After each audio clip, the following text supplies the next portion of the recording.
most money in 2026 aren't using more AI tools. They're using fewer, and they're using them completely differently. Okay, wait, fewer? Yeah, like Marie Kondoing their IDE. Does this autocomplete spark joy? No? Gone. Okay, so here's what's actually happening. GitHub Copilot has over 1.3 million paid subscribers. Cursor came out of nowhere in 2024 and started eating their lunch. And open source tools are quietly winning entire enterprise contracts. But the crazy part? The developers thriving hardest right now aren't the ones with the most tools installed. They're the ones who figured out a strategy. And there's one critical mistake that's actually making a lot of developers slower, not faster. We're getting to that. No, but seriously, it's like installing 17 browser extensions and wondering why Firefox is crawling. Back in September 2023, GitHub published a study showing developers using Copilot completed tasks 55% faster on average. That number got copy-pasted into every tech article for the next 2 years. And honestly, it's real. But faster at what? Writing boilerplate? Yes, absolutely. Understanding a legacy codebase you've never seen before? Debugging something that's failing across 3 services simultaneously? Integrating a system where the original dev left 0 comments and apparently 0 shame? That's where the 55% number quietly falls apart. It's like giving a toddler a Ferrari, 0 to 60 in seconds, but they crash into the mailbox. And that gap between what AI speeds up and what it doesn't, that's where the 2-tier developer divide lives. There are basically 2 types of developers in 2026. Tier 1 uses AI like a skilled chef uses a sous chef. The sous chef handles prep, handles routine, handles the stuff that doesn't require judgment. The chef makes the actual decisions. Tier 2, they handed the sous chef the menu and went to sit down. And now when something goes wrong in the kitchen, which it will, they genuinely don't know what to do. The economic consequence of this is not subtle. The salary gap between these 2 groups has widened significantly since 2023. We're talking 40 to 60% wider. That's not a small rounding error. That's a different career. Tier 1, yacht. Tier 2, ramen. Wild. Okay, wait, let me be honest about something. Back in late 2024, I spent 3 full days trying to decipher a particularly gnarly Python framework. The docs were written by someone who clearly believed comments were a sign of weakness. I spent 3 hours reading them like a masochist. My GPU just cried. If I'd had Cursor's full file explanation feature then, it would have been 3 hours, not 3 days. And this is the uncomfortable part. I also wouldn't have understood the why. And the why is exactly what separates a senior engineer from a mid-level developer who's just faster at copying solutions. So the tools are real, the gains are real, but there's a trap hiding inside the speed. Like, it's basically Tinder for neural networks. Quick matches, but 0 emotional intelligence. Alright, the tools. Quick and honest. GitHub Copilot, the incumbent, the one your company probably already pays for. Autocomplete on steroids, deeply integrated everywhere. Still the best for routine boilerplate, when you already know exactly what you're building. Think of it as the tool you use when you're driving a familiar road. Cursor, this is the interesting one. It emerged through 2024 and 2025 as a dedicated AI-first IDE. And look, I know every product says AI first now, including probably my toaster's crumb detection matrix, but Cursor actually earns it. Deep code understanding, chat-based refactoring, and debugging that explains what's happening rather than just patching it. This is the tool you use when you're in an unfamiliar codebase and you need to understand it, not just fix it. Then, there's the open source tier. Fine-tuned code Llama variants, Mistral models, domain-specific builds, and by early 2026, these are genuinely matching proprietary models on specialized tasks. They run locally. No data leaves your machine. And at scale, they're 70 to 80% cheaper than cloud-based tools. Enterprise is noticing. Who approved Copilot's cloud bill? Was anyone sober? So here's the actual framework. Use Copilot for speed on familiar ground. Use Cursor for understanding unfamiliar ground. Legacy code, complex refactors, debugging you can't immediately trace. Use open source local models when data sovereignty matters, when you're in fintech or healthcare or defense, when cost at scale is a real constraint.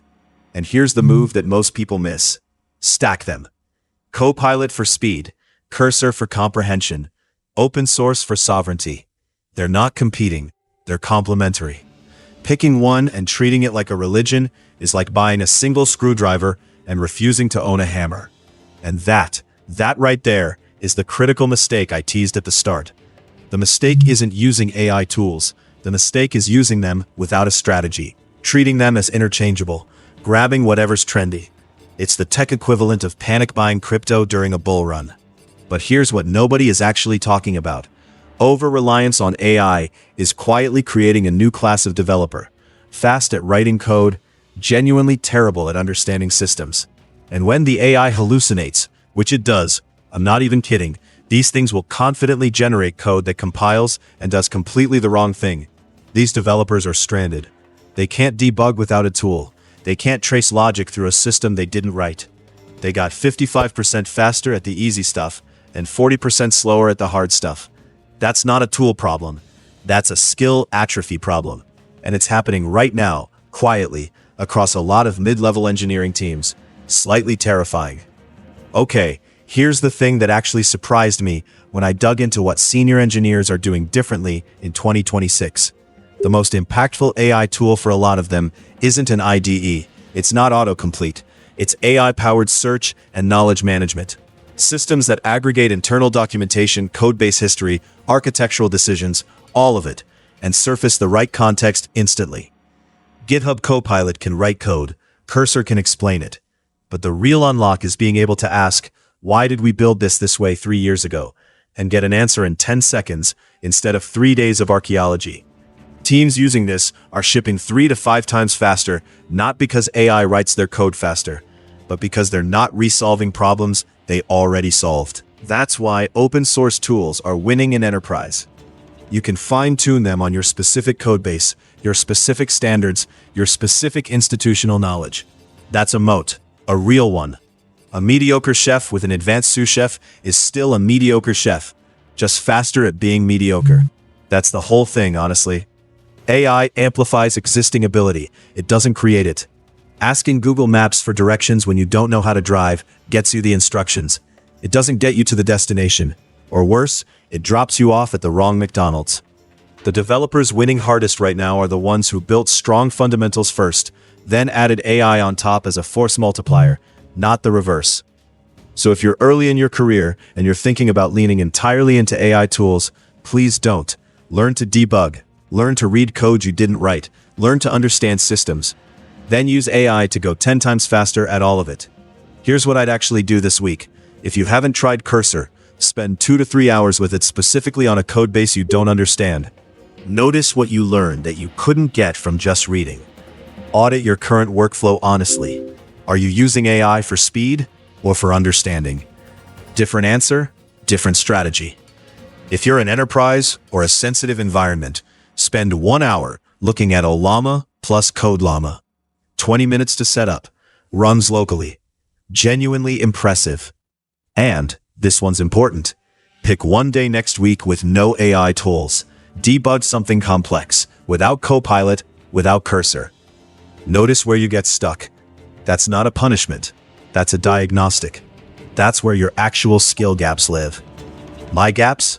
Everywhere. Hold on. Most developers watching this will nod, feel good about it, and keep using Copilot exactly the way they always have.